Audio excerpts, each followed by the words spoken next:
I'm so sorry. So sorry. I had to leave and go someplace else because of the glare that got right into my eyes. But hello everyone, welcome back. I'm sorry I had to leave the video and restart, but I'll start all over. So welcome please. What we wanted to start with today is a few updates that we are mostly already aware of. Today is March 30th, 2026. My very first update is Janet Museveni and what she's going through. As many of us have heard from many of our colleagues who are online, is that she did take a fall in the bathroom of her house and hit the back of her head.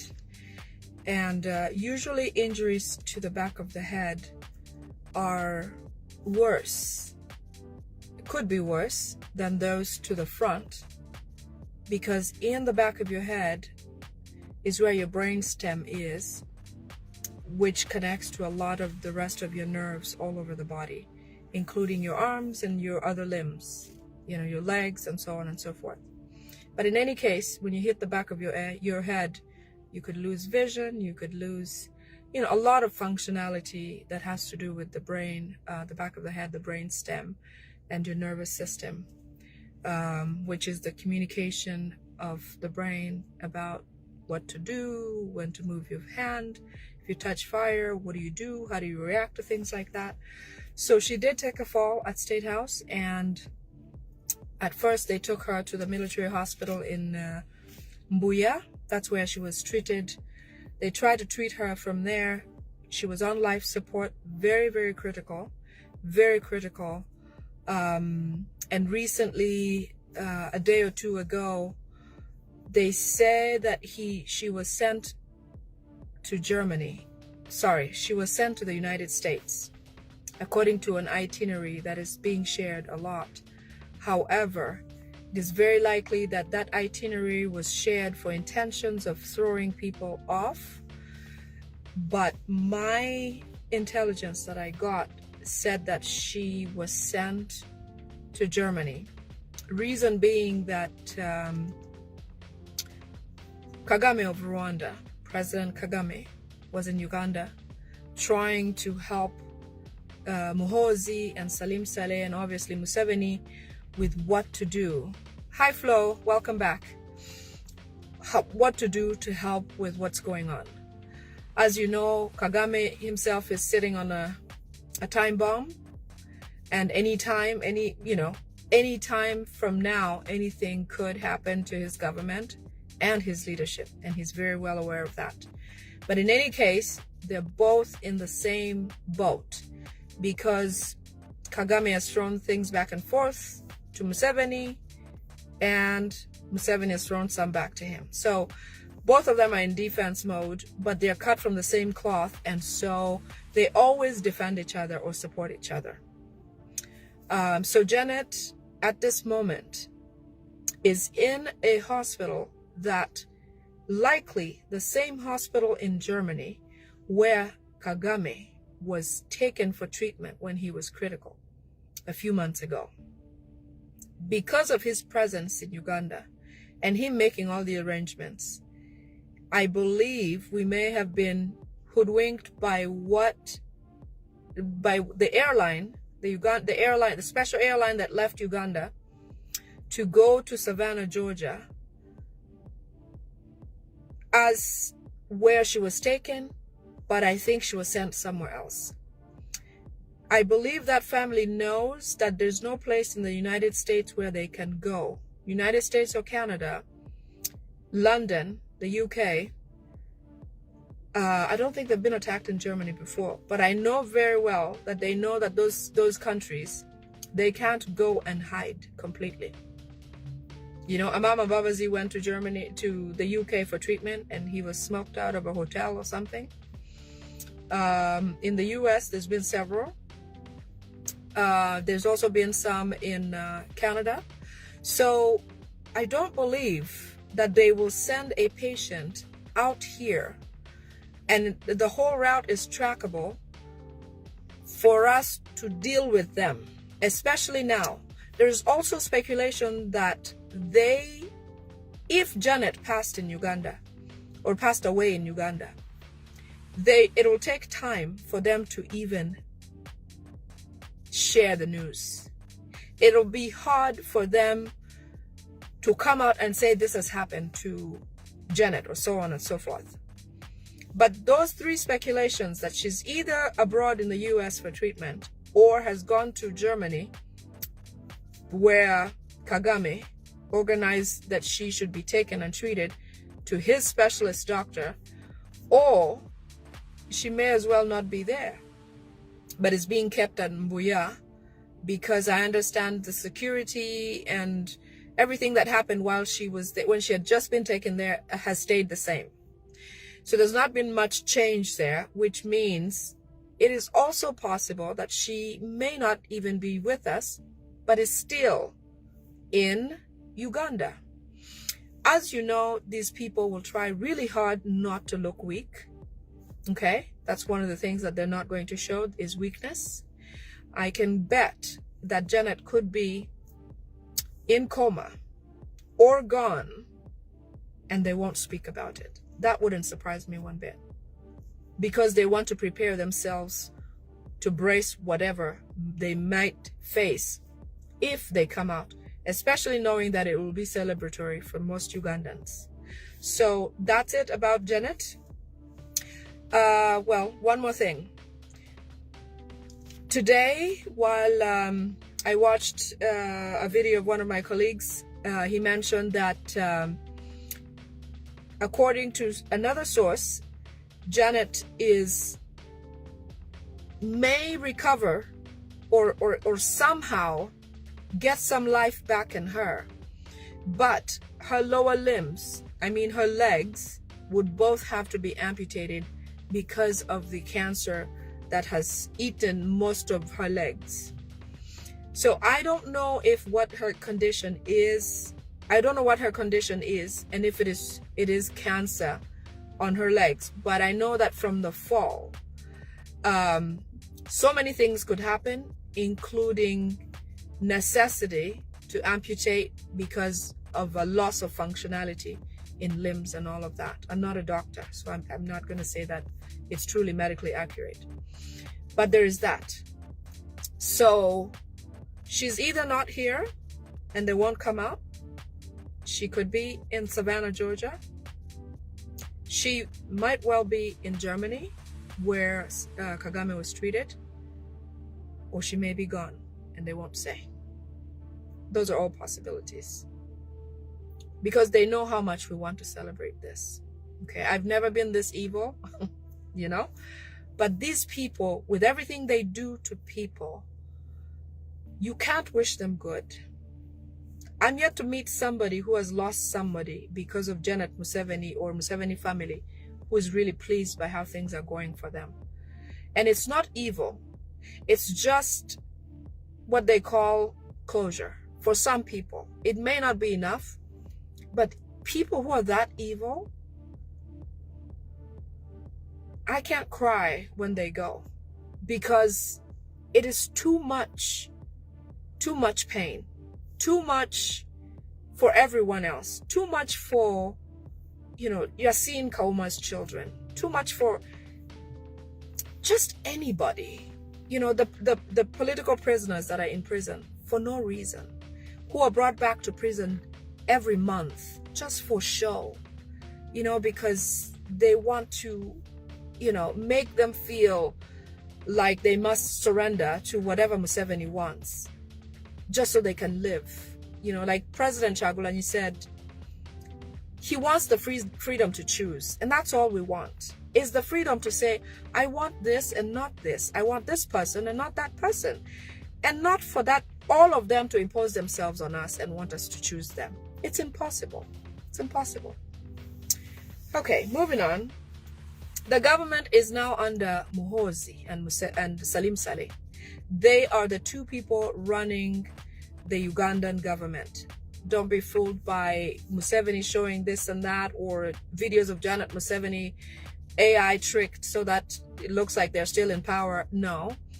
Museveni has his own set of problems. For example, seeing ghosts. I understand he's seeing 3 ghosts or shadows that are following him, and he's terrorized by them. He looks at their faces and he's afraid. I don't know what that means, but that man pretends, or that man is constantly performing witchcraft. So it doesn't surprise me that he sees things that may not make sense to us, but because he's so drenched into that belief and all of the witchcraft activities, it is possible that even with the people that he has killed or have died in his hands are coming back to him. I don't entirely dismiss those facts. It's not something I practice or believe, but I know that for him it's happening because that is his reality. You know, when you do something so much, if you believe in something so much, no matter what anybody tells you, your belief comes first. That's why different people believe in different religions. Different people believe in different reasons for existence. Whatever you have that serves you will be your reality, no matter what anyone says. Okay, so one other thing that Muhozi and Salim Saleh are vowing to do, because of the last court session where the political prisoners were brought to prison and they chanted a few things, you know, people power, our power. They were very upset because, especially because they prevented journalists from appearing or being in court to record the event. It is natural that because these people are being held for Computer Misuse Act, some of them, like most of them, are being held, you know, for supporting Noob, obviously, but for the Computer Misuse Act, which was thrown out, okay? It never became law, or it temporarily was, but then it cannot be used now because it was thrown out of court. With that said or known, the judge, who seemed to read everything as if she was ordered to say that certain things, did not or disallowed the presence of cameras of journalists in the room. I agree entirely with the political prisoners because they cannot be tried in the dark as they chanted, because the intentions of the Museveni people has never been pure, okay? People like Eddie Mutwe, who were arrested, abducted, essentially, taken away, tortured in the dark, okay? Now we expect them to be tried in the dark as well? No. There's nothing good that comes out of these people. Imagine, or talk less of the fact that they want this court session to proceed without cameras. It is in the same mindset that during elections, they turned off internet. Or when Museveni is planning on moving things around, he orders power to be turned off from other locations. It is never a good intention of Museveni to do anything without a witness, to do the right thing without a witness. Therefore, I applaud our political prisoners. Stay strong, you know, keep the faith. I know it's hard, believe me. Sometimes when I watch those videos, I just can't stomach it. I cannot believe the things that they have gone through. Someone like Waiso Mufumbiro, he was not even there during the drill that they're blaming him for being part of. He was not in the country. Eddie Mutwe, he has never run for office. He does not want to be a member of anything, not a local council member, not even an LDU.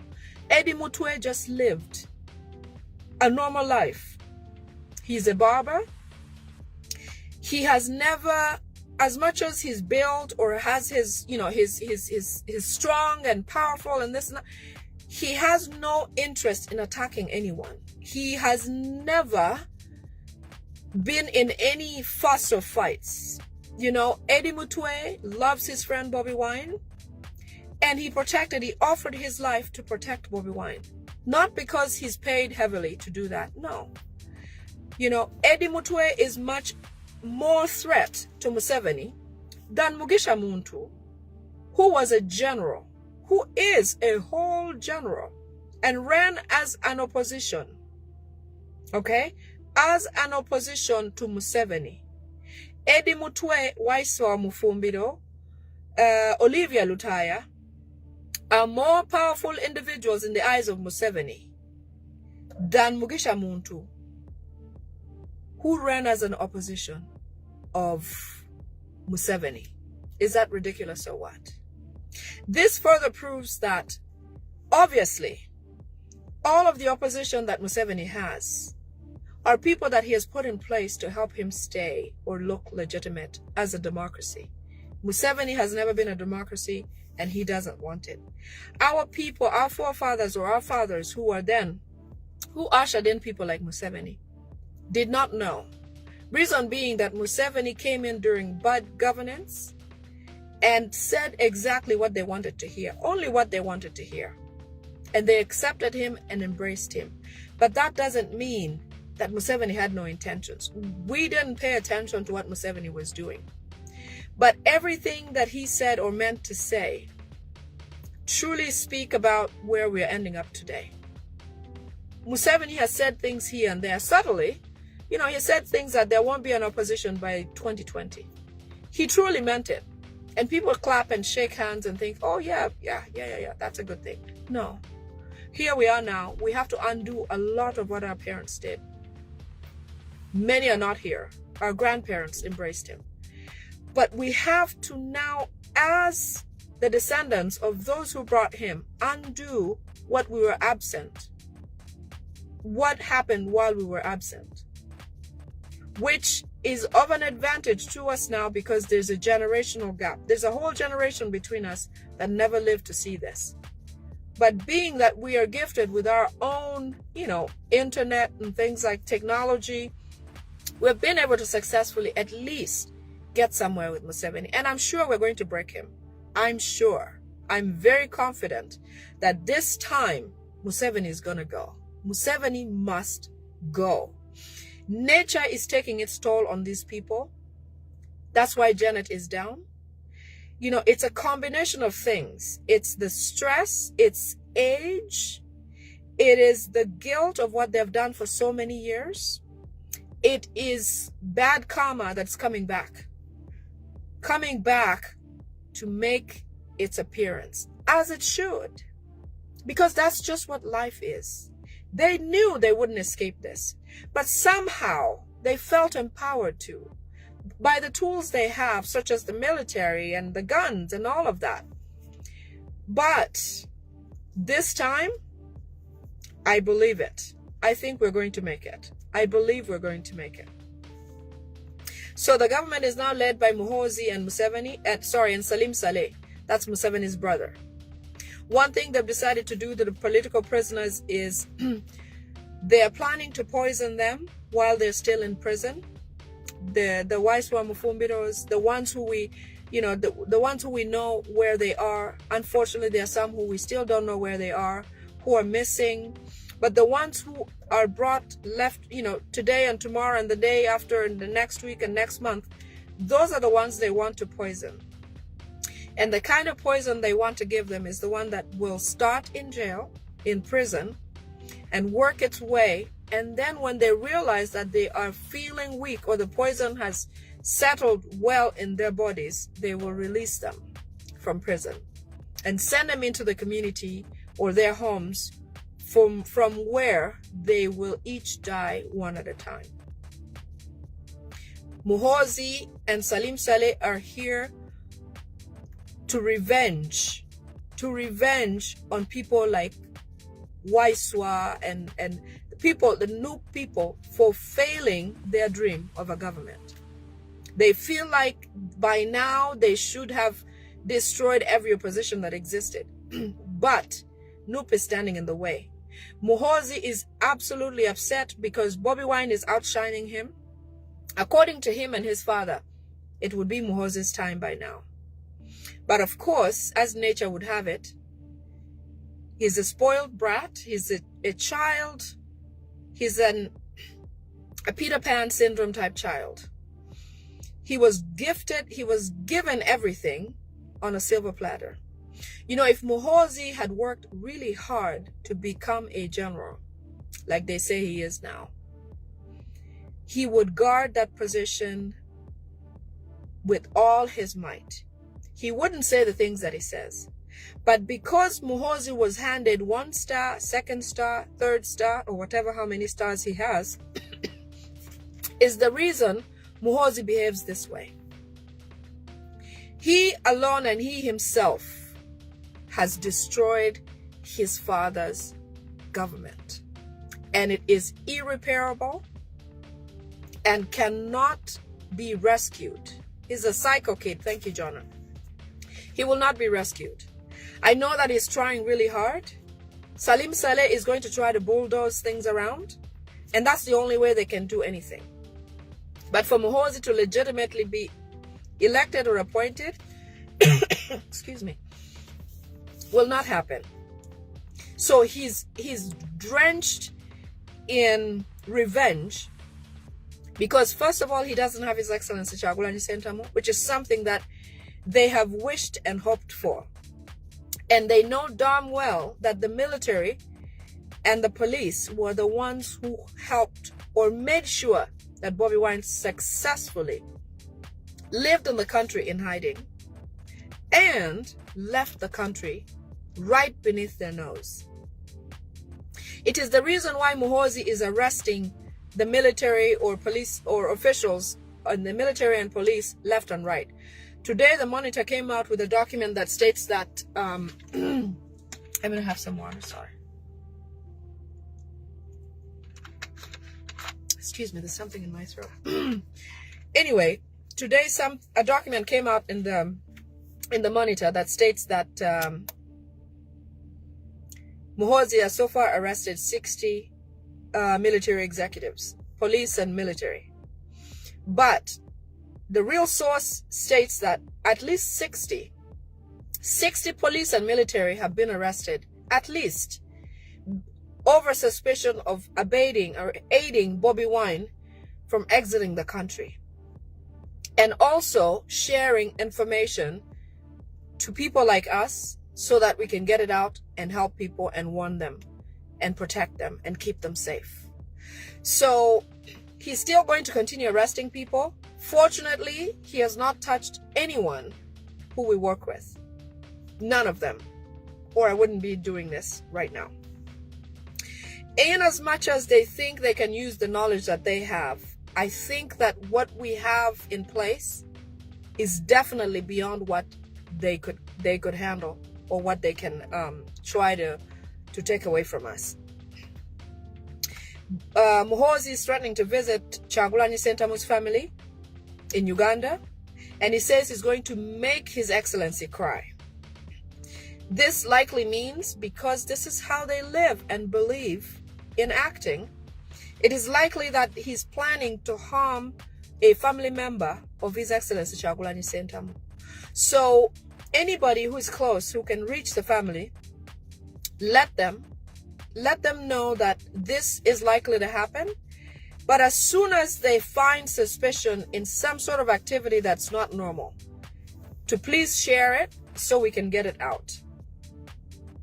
Okay? So Muhoozi plans revenge on Nup political prisoners by poisoning them. And he also wants to visit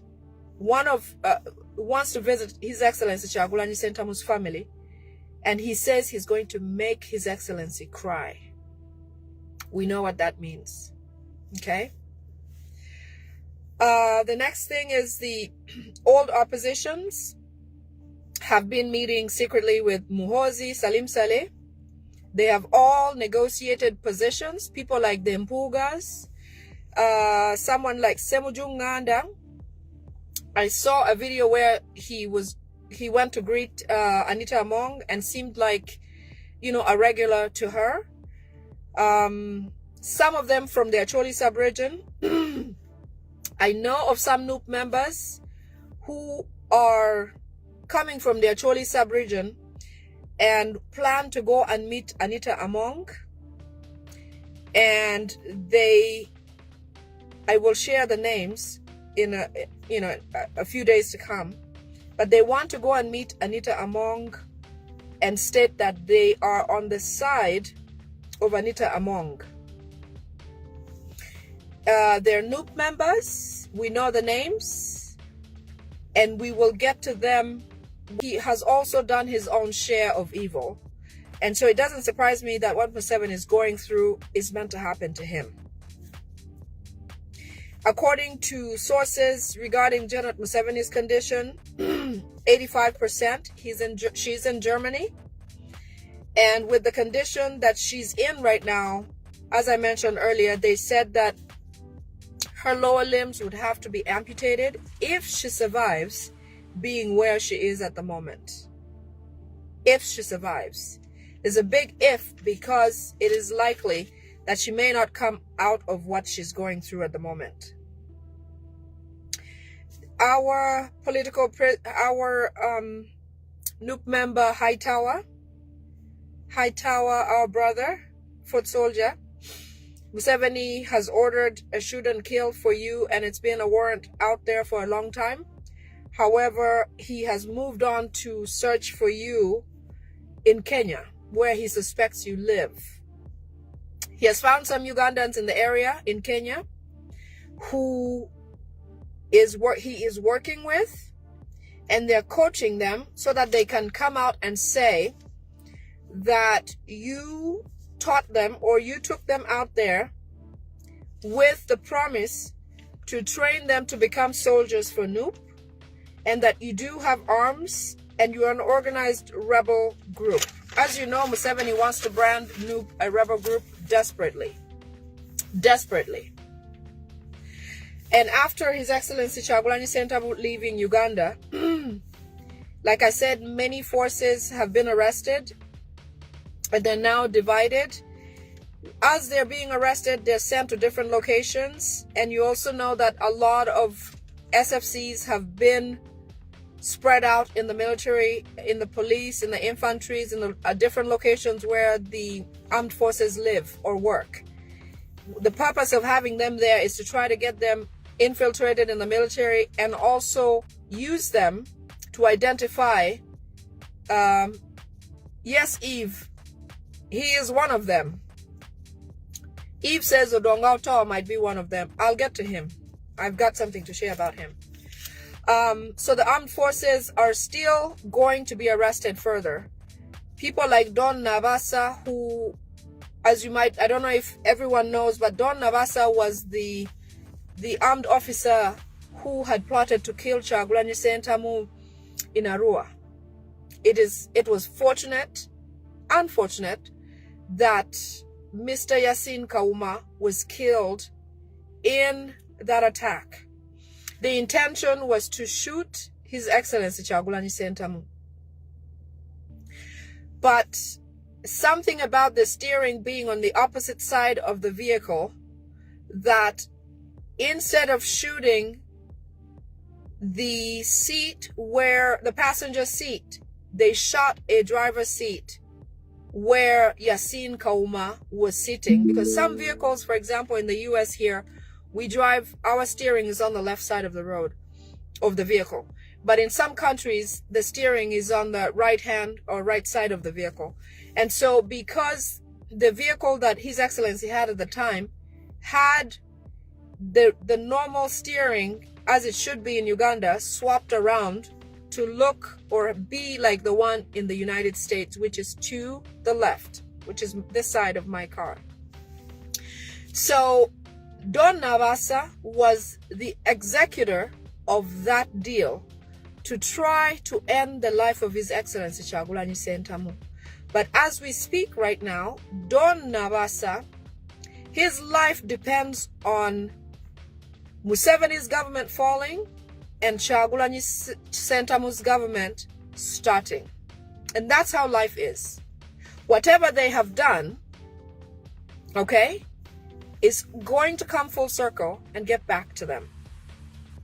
So the armed forces are now divided because of the infiltration of information. They don't know who's telling who.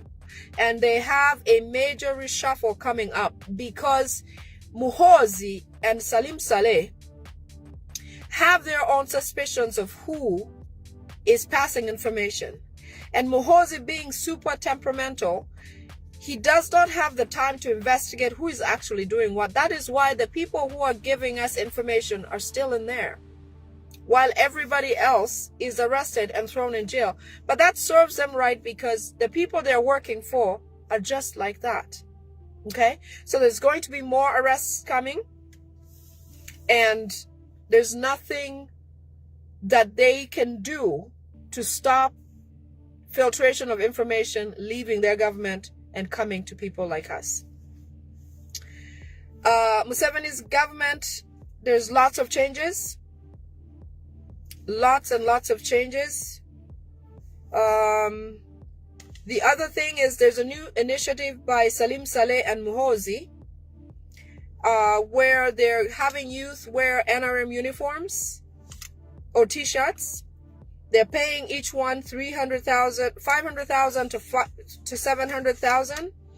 This is another way to help them promote legitimacy of Museveni, or as the president of Uganda, because we know that he's struggling, and he continues to struggle with a failed legitimacy or recognition as the winner of the elections in January 2026.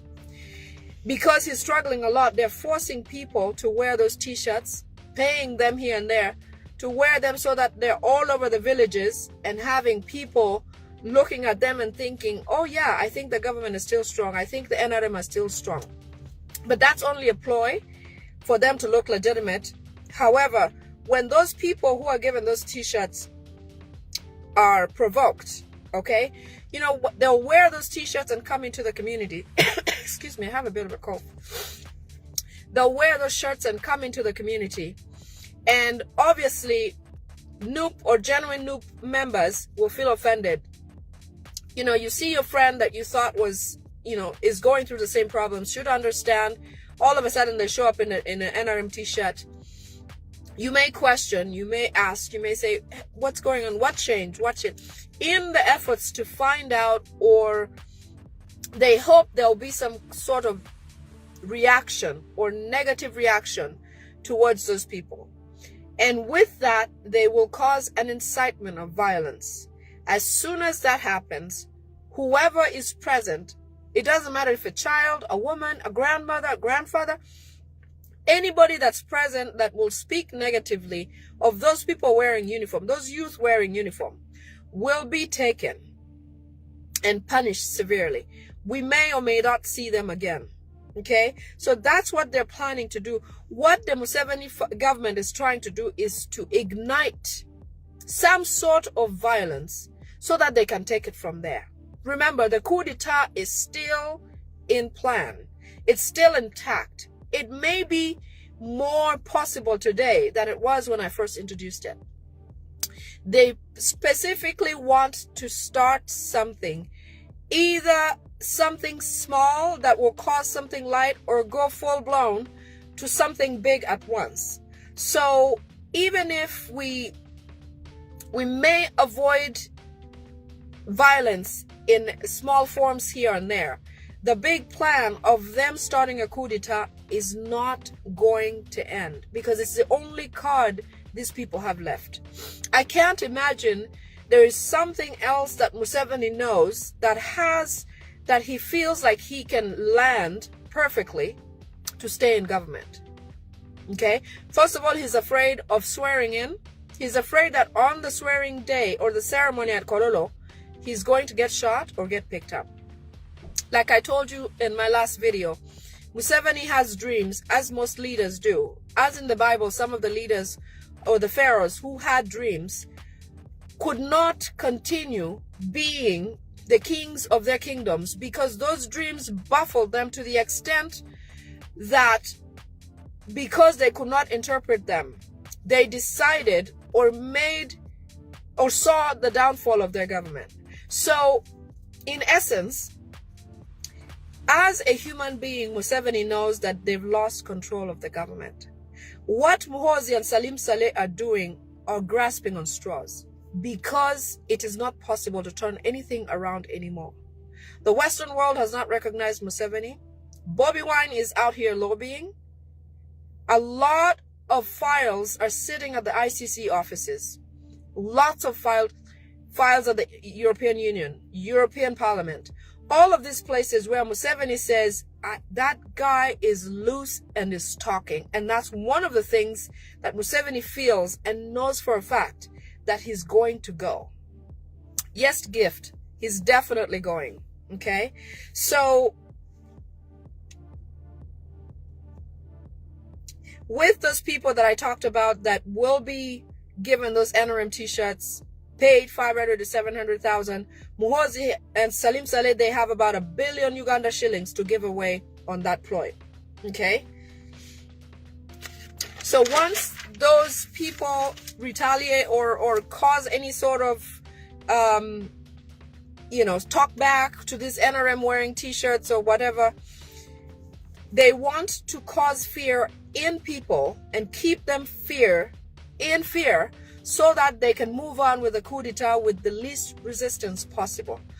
Everything they're trying to plot now is to try to soften the blow of a coup d'etat so that when they come in, or when their plan works out as it should, they'll maintain a fearful grassroots so that people don't regroup and try to take down the government that they are trying to hold on to with a struggle.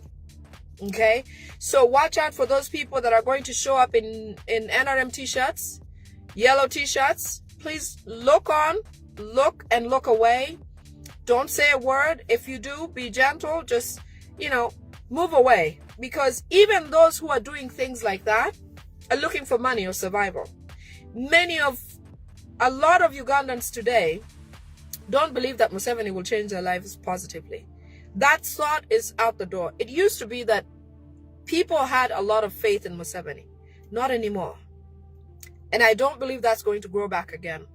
Because when I hear from the grassroots, when I hear from people back home, everything I hear is a heavy heart just hoping this man and woman and family could just disappear all at once. Nobody cares what they have to give or what they have to do. Obviously, the apologists and the religious council, interreligious council and all of that, they still believe, because some of them have done so many grave offenses that the only survival they have is this government continuing to exist.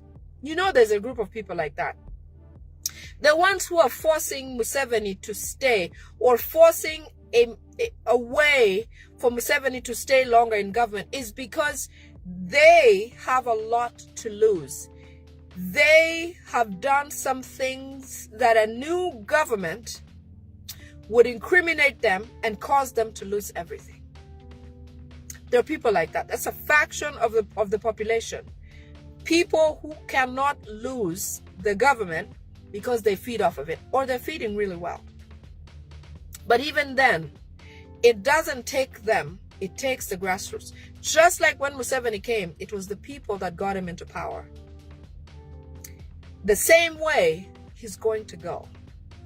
And our president tells us that we can have a change of government without bloodshed. And I know that we've lost people already. I know that. I acknowledge that. But otherwise than having the use of a gun to change a government, the way that he's doing it, the way that we're doing it, is the more peaceful way. And we will continue this way. But the feeling of loss is in State House, and they know it. The people who go there to visit say that it looks like a limbo. It's like somebody has died in that home. And I don't know if Janet has already, but since the election, the State House of Uganda looks like a home where somebody has died. They don't have faith in each other.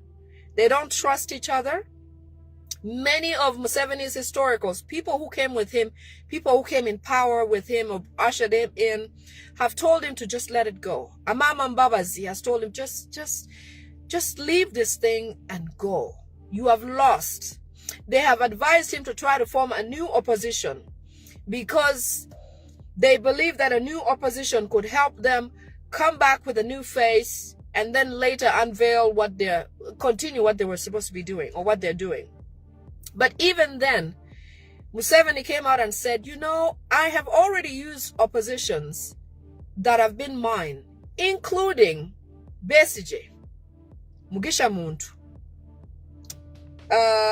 who is this PLU guy? Oh, PLU, his son. He has also used the Mpuga's group. That's another opposition that's his. Nandala Mafwabi was Museveni's project. All these guys were Museveni's opposition. And that is why today, Mugisha Muntu doesn't care if he won by what percentage. This guy of Jema does not even know what it means to care about winning an election.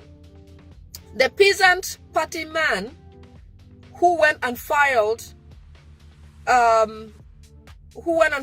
lawsuit against or trying to fight the election results, even he withdrew his own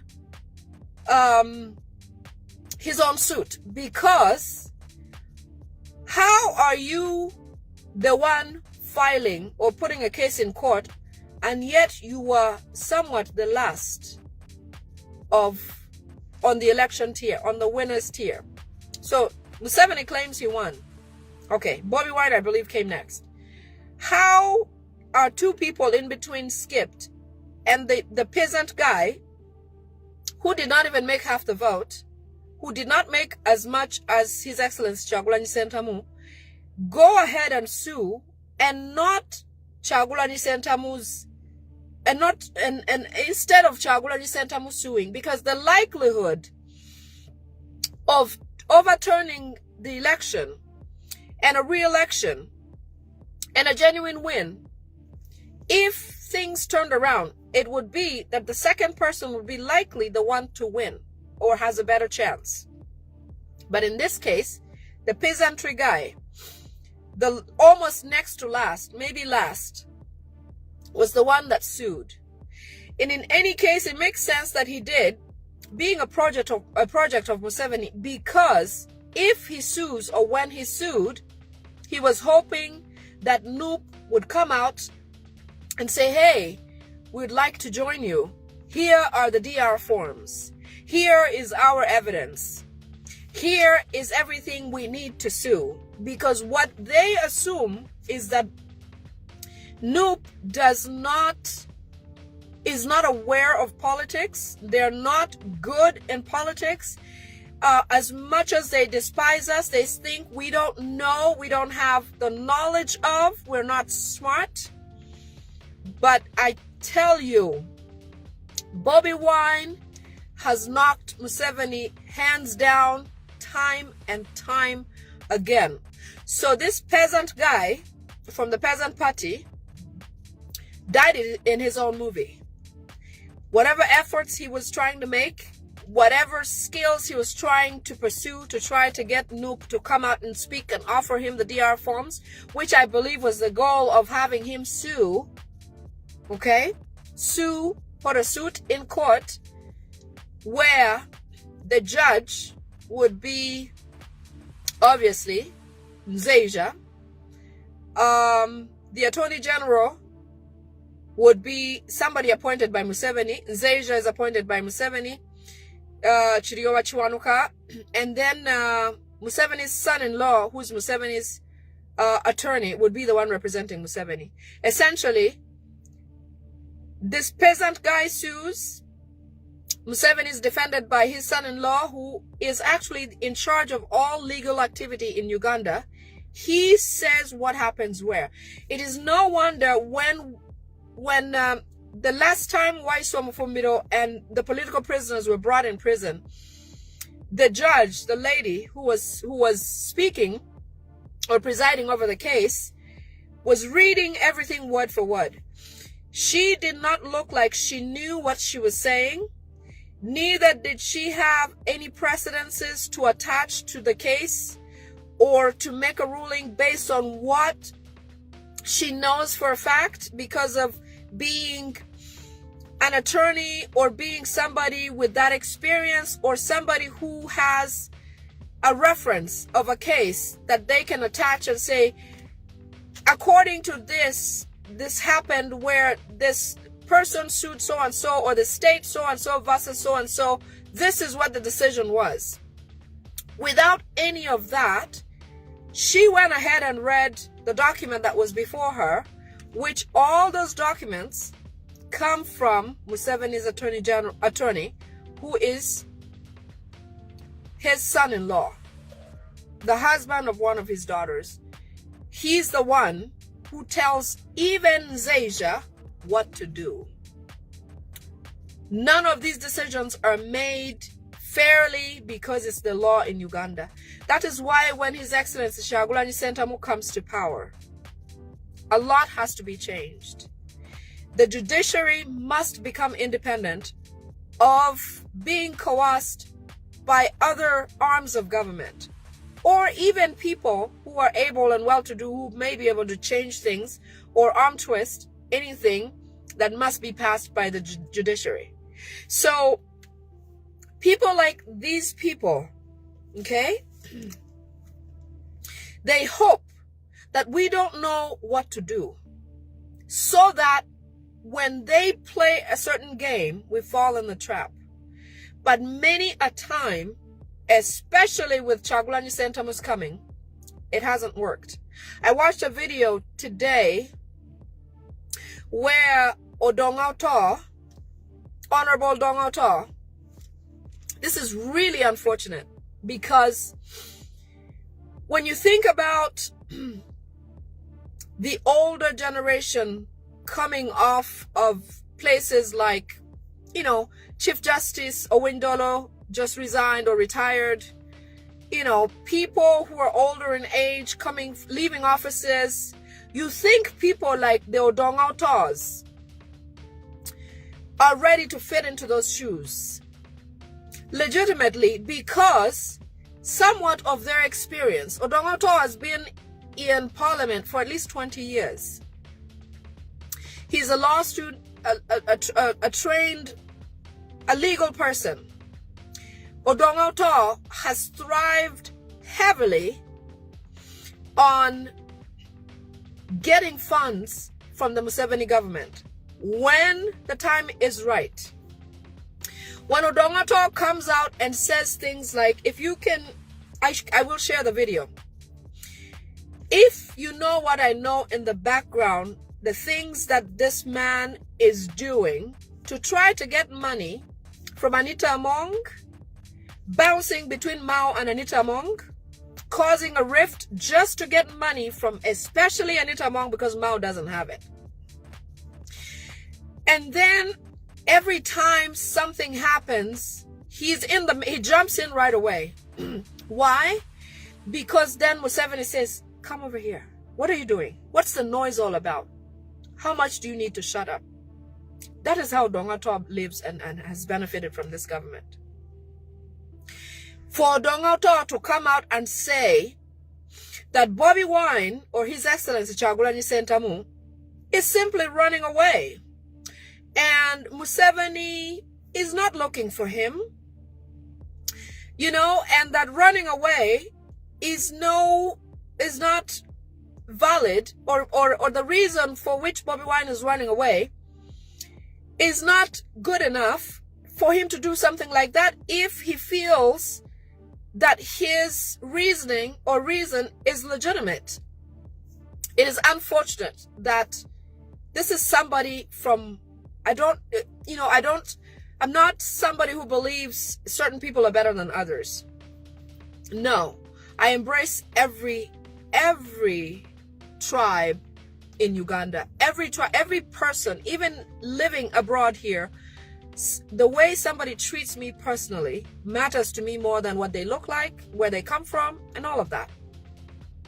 But to speak about Odonga coming from Acholi or northern Uganda, in an area where we have lost so many elites, so many, educated, hardworking, in high places, people who can serve the people, you wonder why he can't see it for himself that maybe, just maybe, he may be the right person to take up space in the right place right now or soon.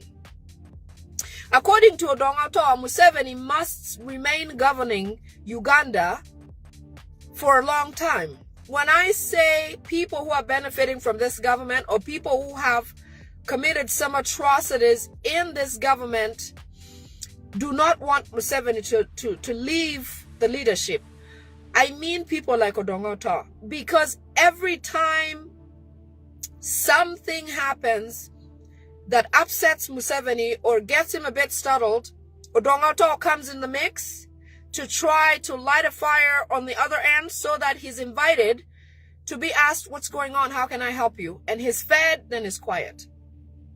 During the campaigns, Odonga said Bobby Wine or His Excellency Kyagulanyi Ssentamu or Noob will not cross Karuma to go to northern Uganda. Meanwhile, this is somebody who claims he's in the opposition.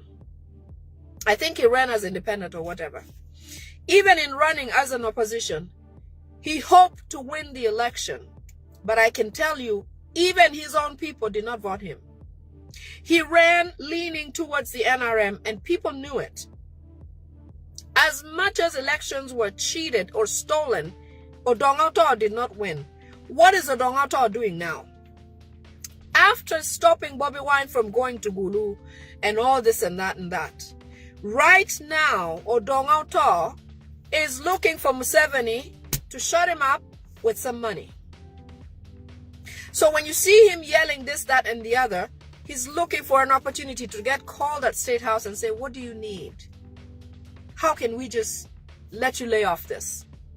That is what he's looking at. It is unfortunate. I hate that we have to fight each other this way, but we must, because sometimes these adults or seniors think that we never grow up and that we will never know right from wrong. For Odonga to come on TV and say Bobby Wine should just come and meet Museveni.